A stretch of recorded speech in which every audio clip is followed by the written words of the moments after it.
എനിക്ക് നൈറ്റ് ഉറങ്ങാൻ പറ്റത്തില്ലായിരുന്നു. ഓക്കെ. ഇത്തരത്തിലുള്ള പറഞ്ഞ ആരെങ്കിലും വിശ്വസിക്കുമെന്ന് അറിയില്ല. ബട്ട് എൻ്റെ അമ്മയ്ക്ക് അറിയാം, അന്ന് എൻ്റെ കൂടെ വർക്ക് ചെയ്തവർക്ക് അറിയാം. എനിക്ക് രാത്രി ഉറങ്ങാൻ പറ്റത്തില്ലായിരുന്നു. എൻ്റെ കണ്ണ് ബ്ലിങ്ക് ആവില്ല. ആ പെർട്ടിക്കുലർ സീരിയലില് കണ്ണ് കുറച്ചും കൂടെ ബൾജായിട്ടിരിക്കും. ഇങ്ങനെയായിരുന്നു ഞാൻ ഫുൾ ടൈം. ഇങ്ങനെ ഇങ്ങനെ ഇങ്ങനെ ബ്ലിങ്ക് ആവില്ല കണ്ണ്. ഏത് സീരിയൽ ചെയ്യണ സമയത്താ? തമിഴിലൊരു സീരിയലും അറ്റ് ദ സെയിം ടൈം ഞാൻ ജോലിയും ചെയ്യുന്നുണ്ടായിരുന്നു. ഐ മീൻ അവിടെ ഒരു റിയാലിറ്റി ഷോയും ചെയ്യുന്നുണ്ടായിരുന്നു.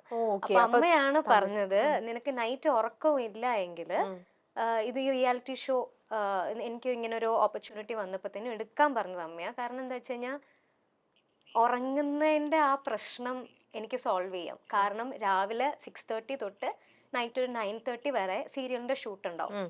എന്നിട്ട് വീണ്ടും റൂമിൽ പോയിട്ട് റിഫ്രഷ് ആയിട്ട് എഗെയിൻ 11:30 ടു 3 o'clock എനിക്ക് റിഹേഴ്സൽ ഉണ്ട്, ഡാൻസ് റിഹേഴ്സൽ.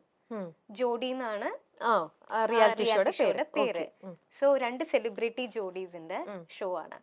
അപ്പോൾ ഞാൻ അങ്ങനെയാണ് പ്രാക്ടീസ് സെക്ഷൻസും ഇത് സീരിയലും കണ്ടിന്യൂ ചെയ്തുകൊണ്ടിരുന്നത്. അതുകൊണ്ട് എനിക്ക് ഈ ഉറക്കം ഇല്ല എന്നുള്ളതിനെ ഞാൻ എൻഗേജ്ഡ് ആക്കി മാറ്റി അമ്മ.